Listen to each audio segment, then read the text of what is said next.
Yes, അങ്ങനെ ഒരുപാട് നാളത്തെ കാത്തിരിപ്പിന് ശേഷം 2025 വരേണ്ടിയിരുന്ന ഗ്രൂപ്പ് ഡി നോട്ടിഫിക്കേഷൻ 2026 ജനുവരി 30 വന്നിരിക്കുകയാണ്.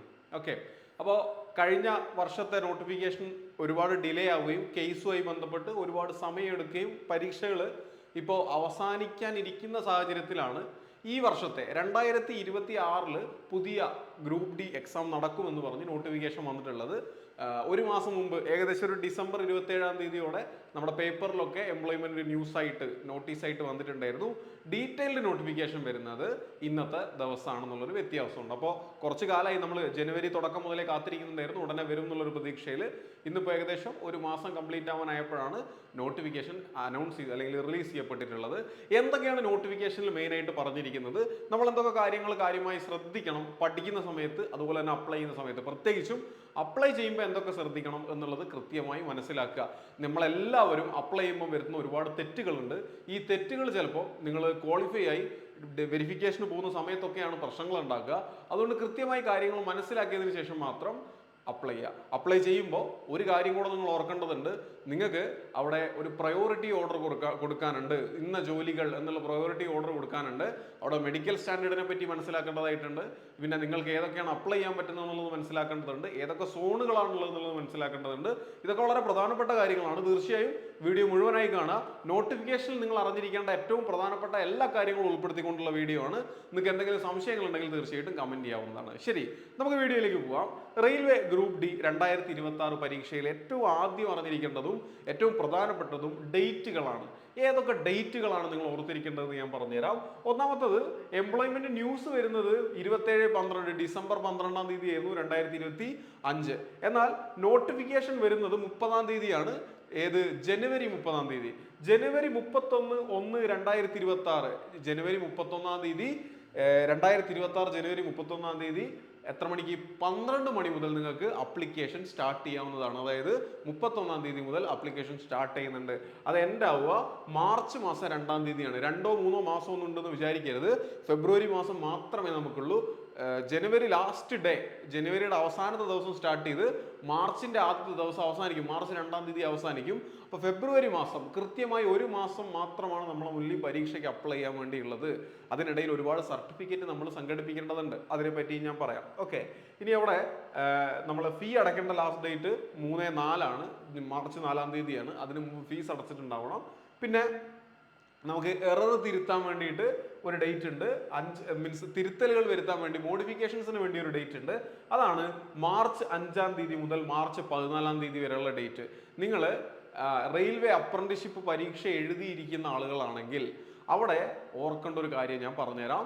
അതായത് നിങ്ങൾ ഒരുപാട് ആളുകൾ റെയിൽവേ അപ്രന്റീസ്ഷിപ്പ് ഉള്ള ആളുകളായിരിക്കും. നിങ്ങൾക്ക് വേണ്ടിയിട്ട് പ്രത്യേകം വേക്കൻസികൾ ഈ ഒരു ഗ്രൂപ്പ് ഡി എന്ന് പറയുന്ന പരീക്ഷയിൽ ഉണ്ട്. ഇനി നിങ്ങളിപ്പോൾ ആ ഒരു അപ്രന്റീസ്ഷിപ്പ് ചെയ്തുകൊണ്ടിരിക്കുകയാണ്. ഈ വരുന്ന പരീക്ഷയുടെ ലാസ്റ്റ് ഡേറ്റ് ആയിട്ടുള്ള 2 നിങ്ങൾക്ക് പരീക്ഷ എന്നുണ്ടെങ്കിൽ നിങ്ങൾക്ക് തീർച്ചയായിട്ടും ഇവിടെ അപ്രന്റീസ്ഷിപ്പ് ഉപയോഗിച്ചുകൊണ്ട് ജോലി നേടാൻ വേണ്ടി സാധിക്കും.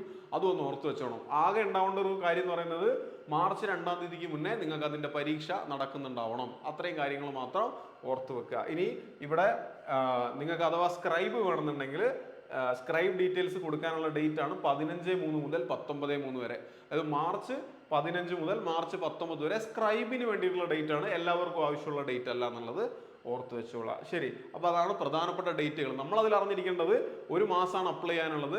നിങ്ങളൊരു ഫെബ്രുവരി 20 മുമ്പായിട്ട് തന്നെ അപ്ലൈ ചെയ്യാൻ ശ്രമിക്കുക. കഴിഞ്ഞ വർഷം അവസാനത്തേക്ക് അപ്ലൈ ചെയ്യാൻ ശ്രമിച്ച ആളുകൾക്കൊക്കെ ഒരുപാട് പ്രശ്നങ്ങൾ ഉണ്ടായിട്ടുണ്ട്. അതുകൊണ്ട് അത് ചെയ്യാണ്ടിരിക്കുക, നേരത്തെ തന്നെ അപ്ലൈ ചെയ്യാം. ശരി, അടുത്തത് ഓക്കെ, ഏറ്റവും പ്രധാനപ്പെട്ട കാര്യം നിങ്ങളോട് പറയാനുള്ളത്, നിങ്ങൾ അഥവാ പ്രിപ്പയർ ചെയ്യുന്ന ആളുകളാണ്, ഒറ്റയ്ക്കാണ് പ്രിപ്പയർ ചെയ്യുന്നത്, പ്രിപ്പറേഷൻ ഒരു ട്രാക്കിലേക്ക് എത്തിയിട്ടില്ല എന്നുണ്ടെങ്കിൽ ഇനി വളരെ ചെറിയ സമയം മാത്രമേ നമ്മൾ മുന്നിലുള്ളൂ. നോട്ടിഫിക്കേഷൻ വന്നിട്ടുണ്ട്, ഇനി അധികം ചിന്തിക്കാനൊന്നും സമയമില്ല. അതുകൊണ്ട് ഈ അവസാന നിമിഷത്തിൽ നിങ്ങൾക്ക് ഒരു നല്ല സപ്പോർട്ട് ആവശ്യമുണ്ടെങ്കിൽ തീർച്ചയായിട്ടും നിങ്ങൾക്ക് ദിശ അക്കാദമിയോടൊപ്പം പ്രിപ്പയർ ചെയ്യാൻ ഒരു അവസരമുണ്ട്. അത് ഓൺലൈനായിട്ട് പ്രിപ്പയർ ചെയ്യാം, ഓഫ്ലൈനായിട്ട് പ്രിപ്പയർ ചെയ്യാം. ഓഫ്ലൈനായിട്ട് ഞാൻ എടുത്തു പറയാൻ കാരണം ഗ്രൂപ്പ് ഡി പരീക്ഷയിൽ മാത്സ്, റീസണിങ് പോലുള്ള ടോപ്പിക്കുകൾ നമുക്ക് മുഴുവൻ സ്കോർ ചെയ്യാൻ കഴിയേണ്ട ടോപ്പിക് ഏരിയകളാണ്. അവിടെ മുഴുവൻ സ്കോർ ചെയ്യണമെങ്കിൽ തീർച്ചയായിട്ടും നിങ്ങൾക്ക് നല്ലൊരു സപ്പോർട്ട് ആവശ്യമാണ്. ഈ സപ്പോർട്ട് നിങ്ങൾക്ക് നൽകാൻ ദിശ അക്കാദമിക്ക് തീർച്ചയായിട്ടും സാധിക്കും. അപ്പോൾ നിങ്ങൾ അങ്ങനെ ഒരു പ്ലാൻ വെക്കുന്നുണ്ടെങ്കിൽ ഈ നമ്പറുകളിൽ നിന്ന് കോൺടാക്ട് ചെയ്യാം. ഓൺലൈൻ കോഴ്സുകൾക്ക് വേണ്ടിയിട്ട് മുകളിൽ നമ്പർ കൊടുത്തിട്ടുണ്ട്, ഓഫ്ലൈൻ കോഴ്സുകൾക്ക് വേണ്ടിയിട്ട് താഴെ നമ്പർ കൊടുത്തിട്ടുള്ളത്. നമുക്ക് കോഴിക്കോട്, കൊട്ടാരക്കര, കൊല്ലം, തിരുവനന്തപുരം ആൻഡ് തൃശ്ശൂർ 5 സെന്ററുകളുണ്ട്. 5 സെന്ററുകളിലും ഈ ഫെബ്രുവരി 2-ാം തീയതി, അതായത് തൊട്ടടുത്ത ദിവസവും അതുപോലെ തന്നെ ഫെബ്രുവരി 4-ാം തീയതിയുമായിട്ട് പുതിയ ബാച്ചുകൾ സ്റ്റാർട്ട് ചെയ്യുന്നുണ്ട്. അപ്പൊ തീർച്ചയായും ഈ ഒരു അവസരം ഒരുപാട് നമ്മൾ ചിന്തിച്ച് നിൽക്കാതെ ജോയിൻ ചെയ്യാൻ വേണ്ടി ശ്രമിക്കുക. കാരണം നിങ്ങൾ ലേറ്റ് ആയി ജോയിൻ ചെയ്യും തോറും നേരത്തെ ജോയിൻ ചെയ്ത ആളുകളുടെ അടുത്തേക്ക് എത്താൻ, ആ ഒരു ലെവലിലേക്ക് എത്താൻ കുറച്ച് സമയം എടുക്കും. ഇപ്പൊ ഞങ്ങൾക്കും തീർച്ചയായിട്ടും ഇതൊരു സ്ട്രഗിൾ ആയിരിക്കും നിങ്ങളെ സെപ്പറേറ്റ് ആയിട്ട് കാണുക എന്നുള്ളത്. അതുകൊണ്ട് നിങ്ങൾ പരമാവധി നേരത്തെ, പിന്നെ അത്ര സമയമൊന്നും നിങ്ങൾ എക്സ്പെക്ട് ചെയ്യരുത്. ഇത്തവണ പെട്ടെന്ന് പരീക്ഷകൾ നടക്കുന്നുണ്ട്. ഇപ്പൊ ALP അനൗൺസ് ചെയ്തു, ഇതാ ഈ വർഷം ഈ മാസം ഫെബ്രുവരി മാസത്തിൽ നടക്കാൻ വേണ്ടി പോവുകയാണ്. അപ്പൊ അത്തരത്തിൽ പെട്ടെന്ന് പരീക്ഷകൾ നടത്താനുള്ള ഒരു ശ്രമം റെയിൽവേ നടത്തുന്നത് കൊണ്ട് തന്നെ ഒരുപാട് ലേറ്റ് ആവാതെ പഠിച്ചു തുടങ്ങുക. ഇനി നിങ്ങൾ ഒറ്റയ്ക്ക് പഠിക്കുന്ന ആളാണ്, അല്ലെങ്കിൽ നിങ്ങൾ വേറെ എവിടെയെങ്കിലും നോക്കി പഠിച്ചുകൊണ്ടിരിക്കുന്ന ആൾക്കാരാണെങ്കിൽ ആ പഠിത്തം കുറച്ചും കൂടെ ഇന്റൻസ് ആക്കുക. ഇനി നമുക്ക് സമയം വളരെ കുറവാണ്. അപ്പൊ നോട്ടിഫിക്കേഷൻ വന്ന സ്ഥിതിക്ക് തീർച്ചയായും നമുക്ക് എന്തുണ്ടാവും, ഒരു ആവേശം ഉണ്ടാവും. ആ ആവേശം പരീക്ഷ വരെ കത്തിച്ചു കൊണ്ടുപോകുക എന്നുള്ളത് തന്നെയാണ് നിങ്ങൾ ഇനി ചെയ്യേണ്ടത്. ശരി, നമുക്ക് അടുത്തൊരു ഡാറ്റയിലേക്ക് പോകാം. അത് ഏജ് ലിമിറ്റ് ആണ്. എല്ലാവരുടെയും പ്രശ്നം ഏജ് ലിമിറ്റ് ആണ് അല്ലെ. ഏജ് ലിമിറ്റിൽ ഒരു വലിയ കൺഫ്യൂഷൻ എല്ലാവരും കീപ്പ് ചെയ്യുന്നുണ്ട്. കൃത്യമായി ഞാൻ ഏജ് ലിമിറ്റ് പറഞ്ഞുതരാം. ഒന്ന് നിങ്ങളൊന്ന് മനസ്സിലാക്കി വെക്കണേ. ഓക്കെ, ഏജ് ലിമിറ്റ് അല്ല, വേക്കൻസീസ് ആയിരുന്നു. സോറി, ഏജ് ലിമിറ്റ് അടുത്തതിലാണ്. ഓക്കെ, ഏജ് ലിമിറ്റ് ഒന്ന് പറഞ്ഞുതരാം. Age limit, yes, age limit 18 മുതൽ 33 വയസ്സ് വരെയുള്ള ആളുകൾക്കാണ് അപ്ലൈ ചെയ്യാൻ സാധിക്കുന്നത്. അതിൽ ഈ 18-33 എന്ന് പറയുന്നത് UR അല്ലെങ്കിൽ ജനറൽ കാൻഡിഡേറ്റ്സിനും EWS കാൻഡിഡേറ്റ്സിനും വേണ്ടിയിട്ടുള്ളതാണ്. അപ്പോൾ ഈ 33 വയസ്സാവണോ 33 വയസ്സാവണ്ടേ എന്നുള്ളൊരു ചോദ്യം ഉണ്ടല്ലോ. ആ ചോദ്യത്തിന്റെ ഉത്തരം അവർ കറക്റ്റ് ആയിട്ട് ഇവിടെ പറയുന്നുണ്ട്. Upper limit of date of birth, date of birth upper limit പറയുകയാണ് 2/1/1993. അതായത് നിങ്ങളൊരു ജനറൽ UR കാൻഡിഡേറ്റ് ആണ്, നിങ്ങൾ ജനിച്ചിട്ടുള്ളത് 1993 ജനുവരി 2 അതിനുശേഷമോ ആണെങ്കിൽ നിങ്ങൾക്ക് ഈ പരീക്ഷ അപ്ലൈ ചെയ്യാൻ സാധിക്കും. ഇനി നിങ്ങൾ OBC NCL കാൻഡിഡേറ്റ് ആണെങ്കിൽ നിങ്ങൾ ജനിച്ചിരിക്കുന്നത് 1/2/1990, അതായത് ഒരു 3 വർഷം റിലാക്സേഷൻ ഉണ്ട്. 1990 ജനുവരി 2-ന് ശേഷം ജനിച്ച ആളാണെങ്കിൽ നിങ്ങൾക്ക് ഈ പരീക്ഷ അപ്ലൈ ചെയ്യാനുള്ള അവസരം ഉണ്ടെന്ന് ഓർക്കുക. ഇനി SC ST ആണെങ്കിൽ അത് 1988 ആവും എന്നുള്ളത് മനസ്സിലാക്കി വെക്കുക. ഇനി നിങ്ങൾ ഏറ്റവും മിനിമം 2008 ജനുവരി 1-ന് മുൻപ് ജനിച്ച ആളായിരിക്കണം, അതായത് 18 വയസ്സായിട്ടുണ്ടാവണം എന്നുള്ളതും മനസ്സിലാക്കുക. അപ്പൊ അതാണ് ഏജ് ലിമിറ്റിനെ പറ്റി പറയാനുള്ളത്. അത് കൃത്യമായി ഓർത്ത് മനസ്സിലാക്കി തന്നെ വെച്ചോളാം. ഏജ് ലിമിറ്റ് വളരെ ഇമ്പോർട്ടൻ്റ് ആണ് കേട്ടോ. ശരി, ഓക്കെ, അടുത്തത് നമുക്ക് ഏജ് ലിമിറ്റ് കഴിഞ്ഞാൽ പ്രധാനപ്പെട്ടത് വേക്കൻസിയാണ്. വേക്കൻസികൾ സാധാരണ റെയിൽവേയിൽ ഏറ്റവും കൂടുതൽ വേക്കൻസികൾ നമുക്ക് തരുന്നത് ഗ്രൂപ്പ് ഡി തന്നെയാണ്. ഇത്തവണയും അതിൽ മാറ്റമൊന്നുമില്ല. മറ്റേത് പരീക്ഷകളെക്കാളും കൂടുതൽ വേക്കൻസി റെയിൽവേയിൽ കൊണ്ടുവന്നിട്ടുള്ളത് ഗ്രൂപ്പ് ഡി തന്നെയാണ്. 22,000-ഓളം വേക്കൻസികളാണ് നമ്മുടെ നേരത്തെ വന്നിട്ടുണ്ടായിരുന്ന എംപ്ലോയ്മെന്റ് ന്യൂസിൽ ഉണ്ടായിരുന്നെങ്കിൽ ഏകദേശം സെയിം വേക്കൻസി 21,997 വേക്കൻസി ആണ് ഇത്തവണ കൊണ്ടുവന്നിട്ടുള്ളത്. ആരെയും നിരാശപ്പെടുത്തുന്ന വേക്കൻസികളൊന്നുമല്ല. മറ്റു പരീക്ഷകളൊക്കെ വെച്ച് നോക്കുമ്പോൾ വളരെ വലിയൊരു അവസരമായിട്ട് തന്നെ നമുക്ക് ഇത്തവണത്തെ ഗ്രൂപ്പ് ഡി പരീക്ഷയെ കാണാൻ വേണ്ടി സാധിക്കും. ഈ വേക്കൻസികളൊക്കെ സ്പ്ലിറ്റ് ചെയ്തിട്ടാണുള്ളത്, ഓരോ സോൺ വൈസ് സ്പ്ലിറ്റ് ചെയ്തിട്ടാണുള്ളത്. അതിനെപ്പറ്റി നമുക്ക് സംസാരിക്കാനുണ്ട്. Okay, yes. അടുത്തത് മെഡിക്കൽ സ്റ്റാൻഡേർഡ് ആണ്. ഓക്കെ, മെഡിക്കൽ സ്റ്റാൻഡേർഡിനെ കുറിച്ച് ഞാനൊന്ന് പറഞ്ഞുതരാം. ഒന്ന് ശ്രദ്ധിക്കണം, നിങ്ങൾ മനസ്സിലാക്കേണ്ടത് A1 ഉണ്ട്, A2 ഉണ്ട്, അതുപോലെ തന്നെ ഓക്കെ ചെറിയൊരു എറർ വന്നിട്ടുണ്ട്, കുഴപ്പമില്ല, B3 ഉണ്ട്, അതുപോലെ തന്നെ C1 ഉണ്ട്. 4 കാറ്റഗറികളാണ് കൊടുത്തിട്ടുള്ളത്. ഓരോ കാറ്റഗറികളിലും എന്തൊക്കെയാണ് പറഞ്ഞിട്ടുള്ളതെന്ന് നിങ്ങൾ കൃത്യമായി ഒന്ന് വായിച്ചു നോക്കണം കേട്ടോ. അതായത് A2 എന്ന് പറഞ്ഞിട്ടുണ്ടെങ്കിൽ നിങ്ങൾക്ക് ഡിസ്റ്റന്റ് വിഷൻ എത്ര വേണം, നിയർ വിഷൻ എത്ര വേണം, അതുപോലെ തന്നെ ഏതൊക്കെ ടെസ്റ്റുകൾ പാസ് ചെയ്യണം എന്നുള്ളത് പറയുന്നുണ്ട്. അപ്പൊ നിങ്ങൾക്ക് അറിഞ്ഞിരിക്കണം നിങ്ങൾ A2 ആണോ, A3 ആണോ, B3 ആണോ, C1 ആണോ എന്നുള്ളതൊക്കെ കൃത്യമായി മനസ്സിലാക്കിയിരിക്കണം. അപ്പൊ ഈ ഒരു ടേബിൾ ഉപയോഗിച്ച് നോക്കിയിട്ട് നിങ്ങൾ A2 ആണോ, A2 എന്ന് പറഞ്ഞാൽ ഐ വിഷൻ മാത്രമല്ല ഫിസിക്കലി ഫിറ്റ് ആയിരിക്കണം. ബേസിക് ആയിട്ട് ഫിസിക്കലി നിങ്ങൾ ഫിറ്റ് ആയിട്ടുണ്ടാവണം. അതുപോലെ തന്നെ ഈ പറയുന്ന വിഷന്റെ കാര്യത്തിൽ വളരെ സ്ട്രിക്റ്റ് ആയിരിക്കണം. അപ്പൊ അവിടെ A2 എന്ന് പറഞ്ഞാൽ വളരെ ഐ വിഷൻ വളരെ പ്രധാനപ്പെട്ടതായിട്ടുള്ള കുറെ ജോലികളുണ്ട്. ഞാൻ നിങ്ങളോട് പറഞ്ഞിട്ടുണ്ടായിരുന്നു, നമ്മൾ ചില ജോലികൾക്ക് പ്രിഫറൻസ് നമുക്ക് കൊടുക്കാൻ പറ്റും. ഇപ്പൊ നിങ്ങൾക്ക് A2 എന്ന് പറയുന്ന ഫിസിക്കൽ സ്റ്റാൻഡേർഡ് ഇല്ല, നിങ്ങൾക്ക് കാഴ്ചശക്തിയിൽ ചെറിയ പ്രശ്നമുണ്ട്. അപ്പൊ നിങ്ങൾ A2 എന്ന് പറയുന്ന സ്റ്റാൻഡേർഡ് ആവശ്യമായിട്ടുള്ള ജോലി അപ്ലൈ ചെയ്ത് കഴിഞ്ഞാൽ നിങ്ങൾക്ക് അത് കിട്ടിയാൽ വെരിഫിക്കേഷൻ പോകുമ്പോൾ നിങ്ങൾ റിജക്ട് ആവപ്പെടും. അതുകൊണ്ട് തന്നെ ഇതൊക്കെ നോക്കി മനസ്സിലാക്കിയിട്ട് നിങ്ങൾ ഏതിൽ വരും. ഇപ്പൊ A2 ആണെങ്കിൽ നിങ്ങൾക്ക് ഡിസ്റ്റന്റ് വിഷൻ 6/9 വിത്തൗട്ട് ഗ്ലാസസ് എന്നുള്ള ആ ഒരു ലിമിറ്റ് നിങ്ങൾ പാസ് ചെയ്തിട്ടുണ്ടാവണം. അപ്പൊ അത് കൃത്യമായി നോക്കുക. ഏറ്റവും നല്ലത് നിങ്ങൾ ഒരു ഡോക്ടറെ അടുത്ത് പോയി മനസ്സിലാക്കുന്നതായിരിക്കും. നിങ്ങൾ ഇതിൽ ഏതാണ്, A2 ആണോ, A3 ആണോ, B3 ആണോ, C1 ആണോ എന്നുള്ളതൊക്കെ നമുക്ക് മനസ്സിലാക്കാൻ സാധിക്കും. അത് ആദ്യം ഐഡന്റിഫൈ ചെയ്യണം.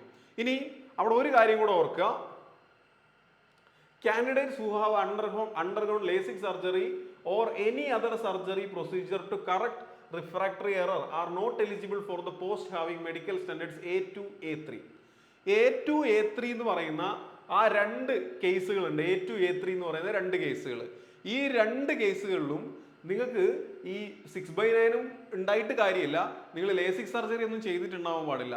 ലേസിക് സർജറി ചെയ്തിട്ടില്ല എന്നുള്ളൊരു ഇത് നമ്മൾ കൊടുക്കണം, ഒരു അഫിഡവിറ്റ് നമ്മൾ കൊടുത്തിട്ടുണ്ടാവണം. ലേസിക് സർജറി ചെയ്തിട്ടുണ്ടാവാൻ പാടില്ല. അപ്പോൾ അത് പ്രധാനപ്പെട്ട പോസ്റ്റുകളാണ്. ഏതൊക്കെയാണ്?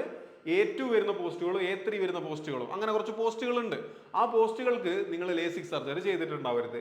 ഇനി വേറൊരു പോസ്റ്റാണ് B1 പിന്നെ C1. അപ്പോൾ അവിടെ B1 ഉണ്ട്, C1 ഉണ്ട്, രണ്ട് സ്റ്റാൻഡേർഡ്സ് ബാക്കി ഉണ്ടായിരുന്നു. ആ സ്റ്റാൻഡേർഡ്സിലുള്ള ആൾക്കാരാണ് നിങ്ങൾ എന്നുണ്ടെങ്കിൽ നിങ്ങൾ ലേസിക് സർജറി ചെയ്തിട്ടുണ്ടെങ്കിലും പ്രശ്നമൊന്നുമില്ല. അപ്പോൾ ഇവിടെ ലേസിക് സർജറി അലൗഡ് ആണ്. എന്നാൽ ആദ്യത്തെ രണ്ട് കേസിൽ ലേസിക് സർജറി അലൗഡ് അല്ല. എന്നാൽ B1ലും C1ലും ലേസിക് സർജറി അലൗഡ് ആണെന്നുള്ളത് മനസ്സിലാക്കുക. അപ്പോൾ അതെന്തൊക്കെയാണ്, ഏതൊക്കെ പോസ്റ്റുകളാണെന്നുള്ളതും ഞാൻ നിങ്ങൾക്ക് പറഞ്ഞുതരാം. ശരി, നിങ്ങളൊന്ന് ശ്രദ്ധിച്ചാൽ നിങ്ങൾക്ക് ഓരോ പോസ്റ്റുകളായി കൃത്യമായി മനസ്സിലാക്കാൻ വേണ്ടി സാധിക്കും. ഒന്ന് അസിസ്റ്റന്റ് ആണ്, അസിസ്റ്റന്റ് TRD ആണ്, ഇലക്ട്രിക്കൽ ആണ്. ഇനി അവിടെ മെഡിക്കൽ സ്റ്റാൻഡേർഡ് നിങ്ങൾ നോക്കിയാൽ B1 ആയിരിക്കും. അപ്പോൾ ഇതിൽ B1 ആണ് മെഡിക്കൽ സ്റ്റാൻഡേർഡ്. എനിക്ക് ഈ മെഡിക്കൽ സ്റ്റാൻഡേർഡ് ഉണ്ടോ? ഉണ്ട്, B1 എനിക്കുണ്ട്. അപ്പോൾ തീർച്ചയായിട്ടും ഇത് എനിക്ക് അപ്ലൈ ചെയ്യാൻ വേണ്ടി പറ്റും. ഇനി അവിടെ ഈ ചില റിസർവേഷൻ കാറ്റഗറീസും വെർട്ടിക്കലും ഹൊറിസോണ്ടലും അതുപോലെ തന്നെ നമുക്ക് എന്തെങ്കിലും രോഗങ്ങളുമായി ബന്ധപ്പെട്ട റിസർവേഷൻ ഉണ്ടെങ്കിൽ അതൊക്കെ ഇവിടെ കൊടുത്തിട്ടുണ്ട്. ഏതൊക്കെയാണ് പറ്റാത്തതെന്നും ഇവിടെ കൃത്യമായി കൊടുത്തിട്ടുണ്ട്. അപ്പൊ നിങ്ങൾക്ക് എന്തെങ്കിലും ഇങ്ങനത്തെ ലിമിറ്റേഷൻസ് ഉണ്ടെങ്കിൽ നോട്ടിഫിക്കേഷനിൽ നിന്നും അത് മനസ്സിലാക്കി എടുത്തിട്ട് വേണം ചെയ്യാൻ. നോട്ടിഫിക്കേഷനിൽ കൊടുത്ത് ഇവിടെ കുറെ ഷോർട്ട് ഫോമുകൾ കൊടുത്തിട്ടുണ്ടാവും. OL, LC, DW എന്ന് പറഞ്ഞാൽ കൊടുത്തിട്ടുണ്ടാവുക. അപ്പൊ നിങ്ങൾ എന്ത് ചെയ്യണം, അത് എന്താണെന്നുള്ളത് നോട്ടിഫിക്കേഷനായി വെച്ച് നോക്കിയിട്ട് എനിക്ക് അതുണ്ടോ. അപ്പൊ നിങ്ങൾക്ക് ലെപ്രോസി ഉണ്ട്, അപ്പൊ ലെപ്രോസിക്ക് പറ്റിയ ഏതൊക്കെ പോസ്റ്റുകൾ ഉണ്ട് എന്നുള്ളത് നിങ്ങൾ എടുത്ത് നോക്കണം. ഏതൊക്കെ അലൗഡ് ആണ്, ഏതൊക്കെ അലൗഡ് അല്ല എന്നുള്ളത് നമ്മൾ എടുത്ത് നോക്കണം. എന്നിട്ട് വേണം നമ്മൾ അപ്ലൈ ചെയ്യാൻ. അതുപോലെ തന്നെ നമുക്കൊരു ഫിസിക്കൽ ഡിസബിലിറ്റി ഉണ്ട്, നമുക്ക് കൈയുമായി ബന്ധപ്പെട്ട ഡിസബിലിറ്റി ഉണ്ട്. അപ്പൊ ഇതിൽ ഏതൊക്കെ അപ്ലൈ ചെയ്യാൻ വേണ്ടി സാധിക്കുന്നുള്ളത് നമ്മൾ മനസ്സിലാക്കണം. അതൊക്കെയാണ് ഈ ഒരു പേജിൽ പറഞ്ഞിട്ടുള്ളത്. ഇനി അവിടെ നമുക്ക് ക്വാളിഫിക്കേഷൻ പറഞ്ഞിട്ടുണ്ട്. ക്വാളിഫിക്കേഷൻ വളരെ പ്രധാനപ്പെട്ടതാണ്. കാരണം കഴിഞ്ഞ വർഷം വലിയ പ്രശ്നം ഉണ്ടായ ഒരു ഏരിയയാണ് ക്വാളിഫിക്കേഷൻ. 10ാം ക്ലാസ് ആണോ അതോ ITI ആണോ എന്നുള്ളത് വലിയൊരു പ്രതിസന്ധി ഉണ്ടായിരുന്നു, കേസ് നടന്നിട്ടുണ്ടായിരുന്നു.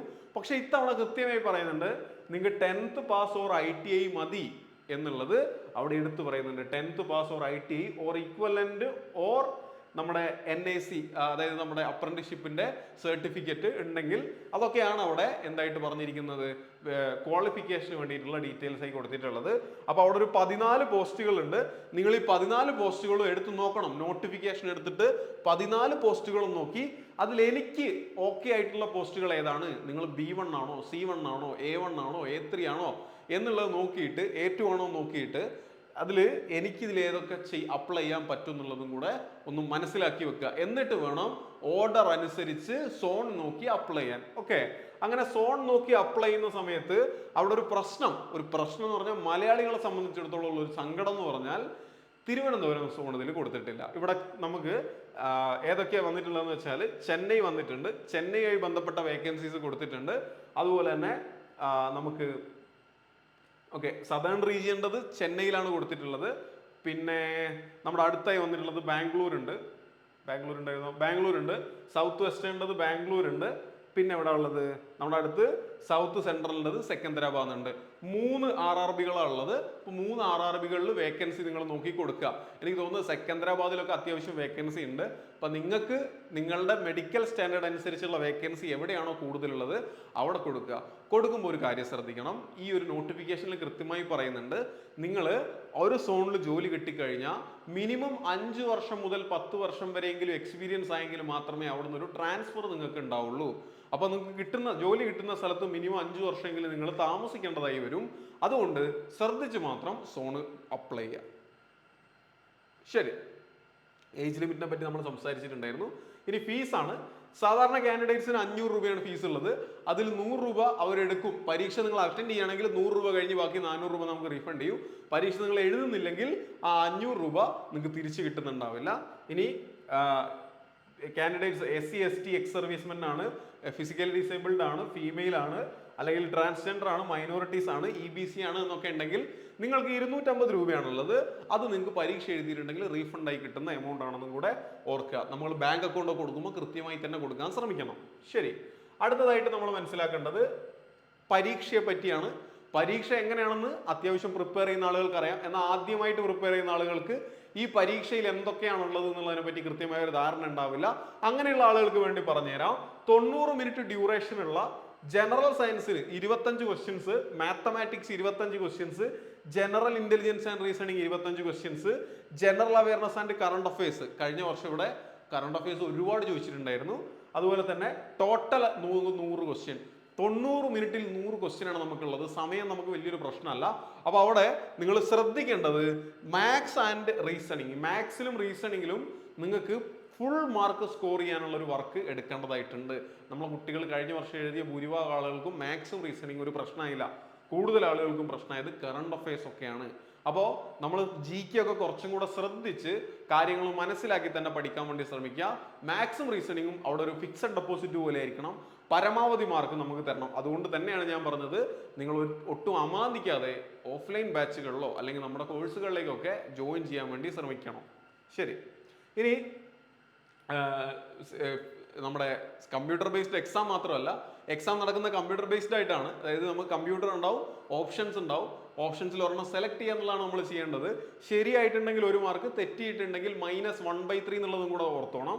ഇനി അവിടെ പരീക്ഷ കഴിഞ്ഞു കഴിഞ്ഞാൽ ഒരു ഫിസിക്കൽ ടെസ്റ്റും കൂടെ ഉണ്ടാവും. ആ ടെസ്റ്റിൽ നിങ്ങൾ മെയിലാണെങ്കിൽ 35 കിലോ ഭാരവും കൊണ്ട് 100 മീറ്റർ 2 മിനിറ്റിൽ ഓടേണ്ടതായിട്ടുണ്ട്. അതിൽ ഭാരം നിലത്തിടാൻ വേണ്ടി പാടില്ല. ഇനി ഫീമെയിൽ ആണെങ്കിൽ 20 kg വെയിറ്റും കൊണ്ട് 100 മീറ്റർ 2 മിനിറ്റിൽ ഓടേണ്ടതുണ്ട്. അത് നിങ്ങൾ എന്ത് ചെയ്യണം, വെയിറ്റ് താഴെ ഇടാതെ ഓടുന്ന ആളായിരിക്കണം. ഇനി അതുപോലെ തന്നെ മെയിൽ ആണെങ്കിൽ നിങ്ങൾ 1000 മീറ്റർ 4 മിനിറ്റ് ആൻഡ് 15 സെക്കൻഡിൽ ഓടിയെത്തണം. 1 കിലോമീറ്റർ 4.25 മിനിറ്റിൽ ഓടിയെത്തണം. ഇനി ഒരു ഫീമെയിൽ ആണെങ്കിൽ നിങ്ങൾ 1000 മീറ്റർ 5.5 മിനിറ്റിൽ 5.25 മിനിറ്റിൽ 5 മിനിറ്റും 40 സെക്കൻഡിലും ഓടിയെത്തേണ്ടതായിട്ടുണ്ട്. ഈ 2 സ്റ്റാൻഡേർഡ്സ് അത്യാവശ്യം എല്ലാവരും വളരെ എളുപ്പമായിട്ട് റെഡിയായി എടുക്കുന്ന, നിങ്ങൾക്ക് ചെറിയൊരു പ്രാക്ടീസ് ഉണ്ടെങ്കിൽ തീർച്ചയായിട്ടും ചെയ്യാൻ പറ്റുന്നതാണ്. അപ്പോൾ ഫിസിക്കൽ ടെസ്റ്റിനെ പറ്റി ഓർത്ത് നിങ്ങൾ ടെൻഷൻ ആവരുത്. ഈ ഒരു ഏരിയയാണ് നമ്മൾ എന്ത് ചെയ്യേണ്ടത്, കടന്നു കിട്ടേണ്ടതായിട്ടുള്ളത്. ഈ ഒരു ഏരിയനെ പറ്റി പറയുമ്പോൾ നിങ്ങൾക്ക് അപ്രന്റീഷിപ്പ് ഉണ്ടെങ്കിൽ തീർച്ചയായും വളരെ എളുപ്പമാണ്. കാരണം നിങ്ങൾക്ക് മാർക്ക് ഉണ്ട്, നിങ്ങൾക്ക് എക്സ്ട്രാ ആയിട്ട് മാർക്ക് കിട്ടുന്നതാണ്. അപ്പോൾ ആ മാർക്ക് ഉപയോഗിച്ച് നിങ്ങൾക്ക് എളുപ്പത്തിൽ ഈ ഒരു ജോലിയിലേക്ക് പ്രവേശിക്കാൻ വേണ്ടി സാധിക്കും.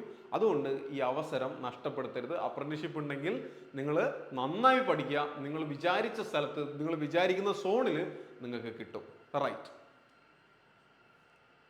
അടുത്തതായിട്ട് കുറച്ച് ഇൻസ്ട്രക്ഷൻസും കൂടെയാണ് നമുക്കിവിടെ ശ്രദ്ധിക്കേണ്ടതായിട്ടുള്ളത്. ശ്രദ്ധിക്കേണ്ട കുറച്ച് കാര്യങ്ങൾ എന്തൊക്കെയാണെന്ന് പറഞ്ഞുതരാം.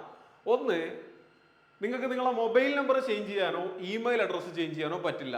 നിങ്ങളൊരു അക്കൗണ്ട് ക്രിയേറ്റ് ചെയ്തിട്ട് വേണം ഈ ഒരു പരീക്ഷയ്ക്ക് അപ്ലൈ ചെയ്യാൻ. അവിടെ നിങ്ങൾ മൊബൈൽ നമ്പർ കൊടുക്കും, ഇമെയിൽ അഡ്രസ്സും കൊടുക്കും. അത് ഒരിക്കലും ചേഞ്ച് ചെയ്യാൻ വേണ്ടി കഴിയില്ല. അതുകൊണ്ട് ആക്റ്റീവ് ആയിട്ടുള്ള മൊബൈൽ നമ്പറും ആക്റ്റീവ് ആയിട്ടുള്ള ഇമെയിൽ അഡ്രസ്സും, നിങ്ങൾ എപ്പോഴും ഉപയോഗിക്കുന്ന ഇമെയിൽ അഡ്രസ്സും മൊബൈൽ നമ്പറും കൊടുക്കാൻ വേണ്ടി ശ്രമിക്കുക. ഇനി ഏതെങ്കിലും മൊബൈൽ നമ്പറൊക്കെ നമുക്ക് മിസ്സായി കഴിഞ്ഞാൽ, അല്ലെങ്കിൽ ഈ പറയുന്നത് പോലെ അത് ഇനാക്റ്റീവ് ആയി പോയി കഴിഞ്ഞാൽ വളരെ ബുദ്ധിമുട്ടായിരിക്കും. അതൊന്ന് കൃത്യമായി ഓർത്ത് വെക്കേണ്ടതായിട്ടുണ്ട്. അതുപോലെ നിങ്ങൾക്ക് പരീക്ഷയുടെ സമയത്ത് ഒരു സിറ്റിയും ഡേറ്റും ഒക്കെ തന്ന് ഇന്ന ഡേറ്റ് പരീക്ഷ ഉണ്ടാവും എന്ന് പറഞ്ഞു കഴിഞ്ഞാൽ അതൊരിക്കലും മാറ്റാൻ സാധിക്കില്ല. അത് മാറ്റുന്നത് പോസിബിൾ അല്ല. ഈ 2 കാര്യങ്ങൾ നിങ്ങൾ കൃത്യമായി ഓർത്ത് വെച്ചിട്ടുണ്ടാവണം.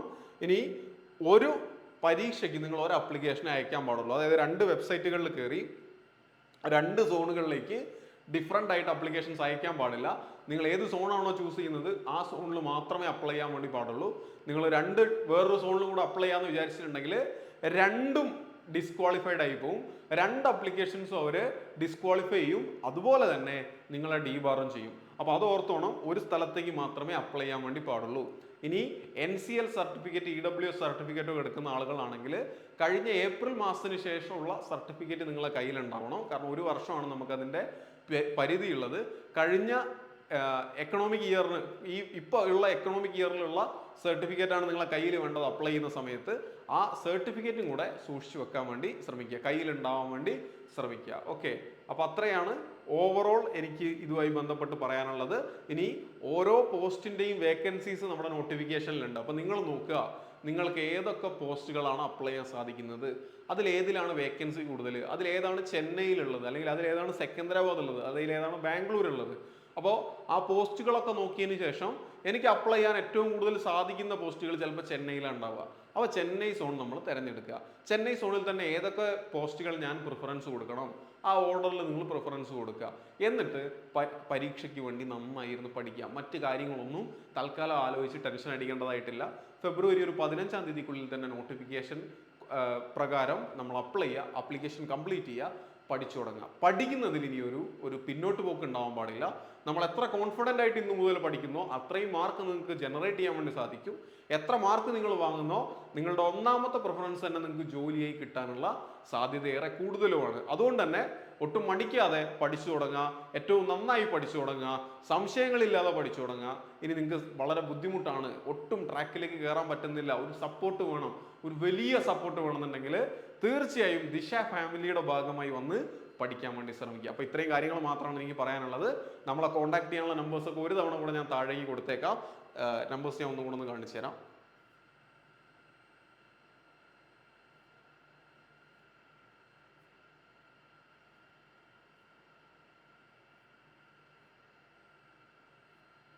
യെസ്, അപ്പോൾ നമ്പേഴ്സ് നോട്ട് ചെയ്ത് വെക്കുക.